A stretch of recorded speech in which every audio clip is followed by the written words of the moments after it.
So right before Thanksgiving, I was scrolling through Marketplace, like I always do. Of course, you're always finding crap that you shouldn't buy. And I come across this 85 crew cab. I'm thinking, man, I'd sure look nice with the rest of my crew cabs, but I need another project like I need a hole in the head. And I kicked around for a little bit, but I decided to go ahead and send an offer to her. It was kind of a lowball offer, but I still thought it was fair amount. And sure enough, she accepted. So basically I kind of bought it sight unseen, other than the pictures on Marketplace. And I was like, well, guess I gotta go pick that pile of junk up now. And so I drove up there, and of course it had a big old giant camper on it. And the offer was that they'd keep the camper and just sell me the truck. Man, it took them like 3 days to get that piece of junk camper off the back of that truck. And I ended up helping them in the end. But whatever. Finally got that pile of junk loaded. And drugged it home. So, guess what?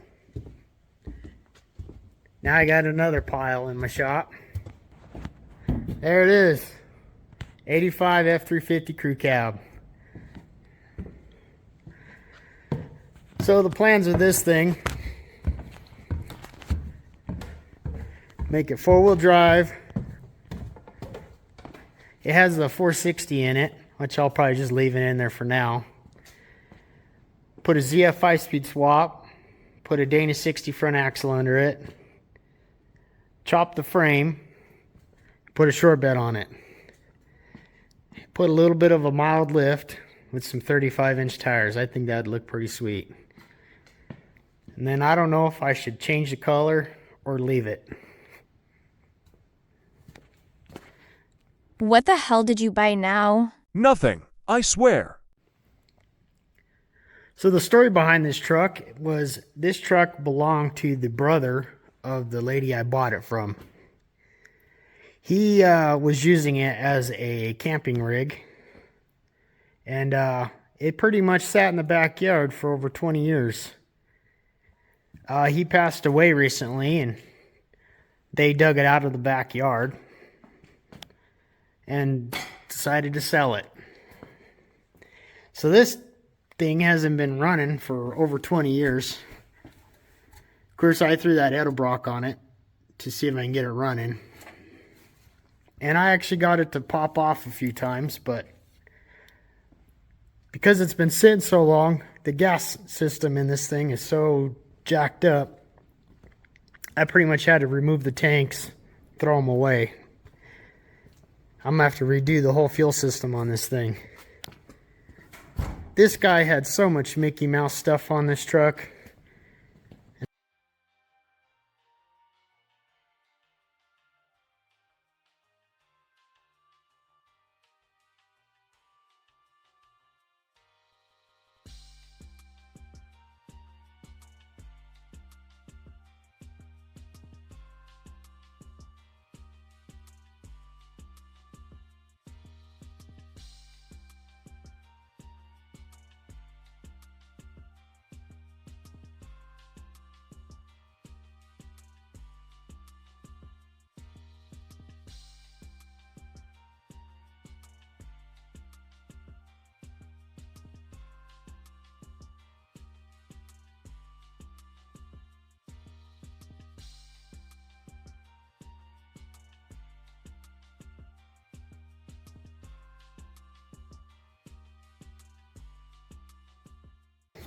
But I pretty much had to tear the whole dash out and remove all the electrical wiring he had Mickey Moused in this thing.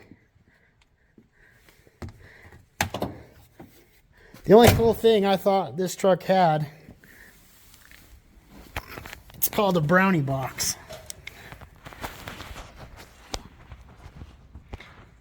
And as you can see, connects to the back of the transmission.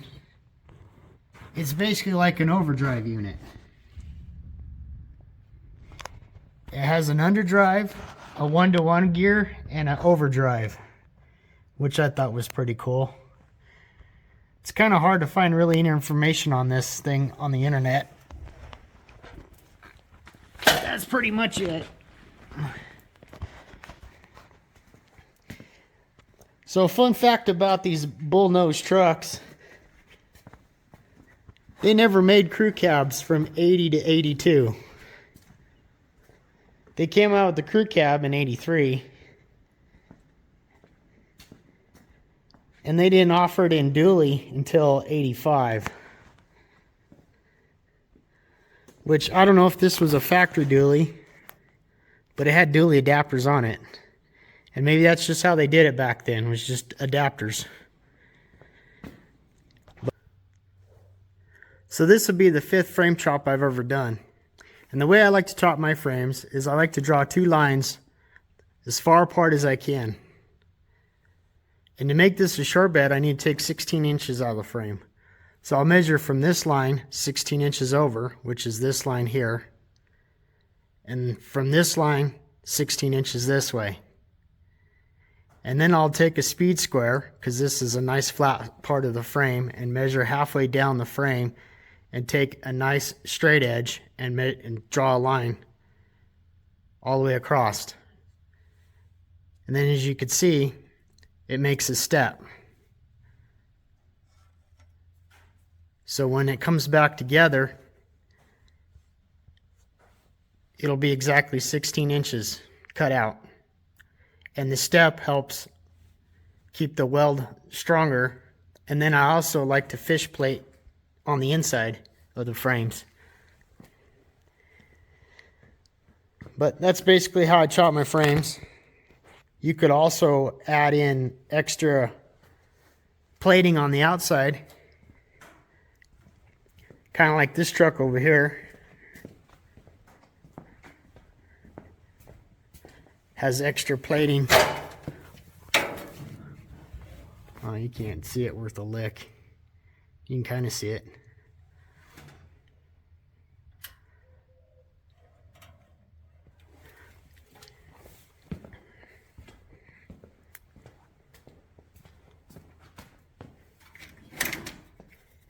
Let's get my flashlight, maybe that'll help. So like this frame right here, you can see has some extra plating on the outside of the frame. Help keep it strong.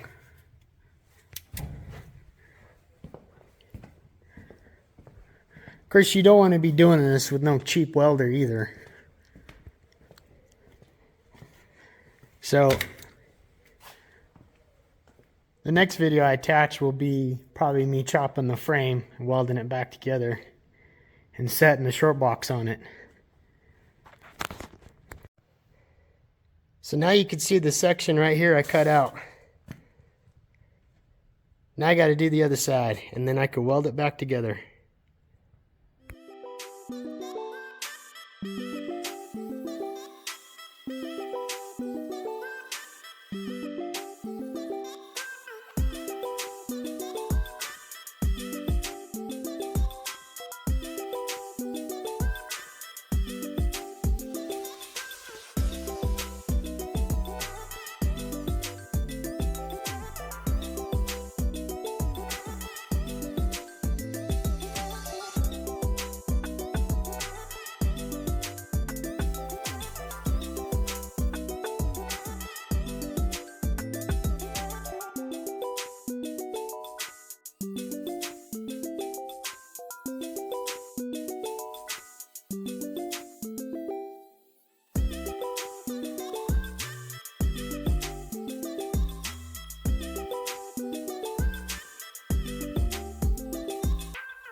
There we go. Now I got the frame completely cut in half. Now it's time to weld it back together.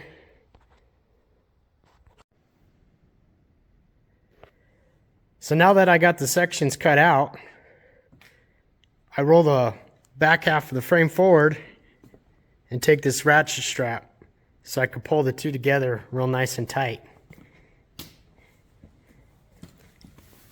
Then I take a piece of flat, clamp it to the top, and jack the front half of the frame up and get it nice and level with each other. And I also like to use a porta power inside the frame rails to help massage the frame a little bit, because as you can see, they're not exactly flush with each other. But after taking a couple measurements, everything's nice and square. I'm gonna go ahead and start welding it together.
There you go, bed's on. It's not easy finding a short bed in a bullnose. This was the best one I could find. So it's gonna need a little bit of work, but well, at least I have something to work with.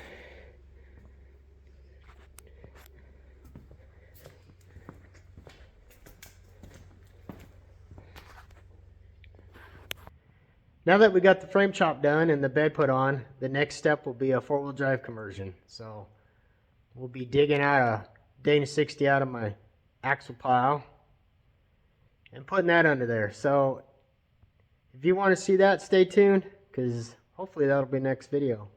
If not, maybe I'll buy another project and get scrolled again. We'll see. Catch you on the next video. Peace.